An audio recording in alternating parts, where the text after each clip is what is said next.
Spain کے شہر Barcelona میں مسلم لیگ کاف کے رہنما چودھری اعجاز احمد کے اعزاز میں استقبالیہ تقریب سجائی گئی۔ اس تقریب کا احوال بتا رہے ہیں ہمارے نمائندے قمر فاروق اپنی رپورٹ میں۔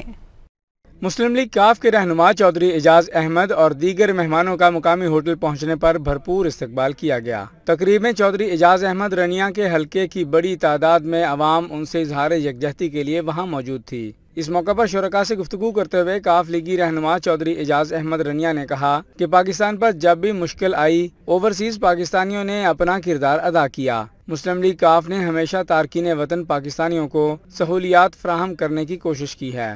خالد شہباز چوہان، عادل چودھری، چودھری عدنان عدیل، شاہد احمد شاہد اور دیگر شخصیات نے خطاب کیا اور اوورسیز کمیونٹی اور اپنے حلقے کے مسائل سے آگاہی دی۔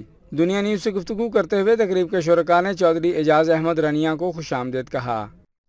جتنے ہمارے اوورسیز بھائی ادھر دن رات محنت کر رہے ہیں اور پاکستان کی ترقی میں ان کا بہت اہم رول ہے، جو یہ پاکستان کے لیے کر رہے ہیں، جو ان کی ڈیمانڈ ہے، پاکستان ان کے لیے کچھ بھی نہیں کر رہا۔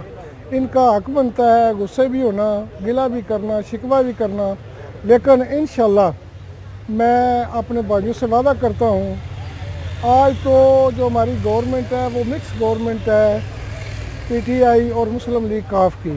آئندہ جنرل الیکشن کے بعد ہماری پارٹی کی گورنمنٹ آئی تو میں اپنے اوورسیز بھائیوں کے لیے آواز اٹھاؤں گا، ہر حال میں اٹھاؤں گا اور ان کا حق دلانے کی پوری کوشش کروں گا۔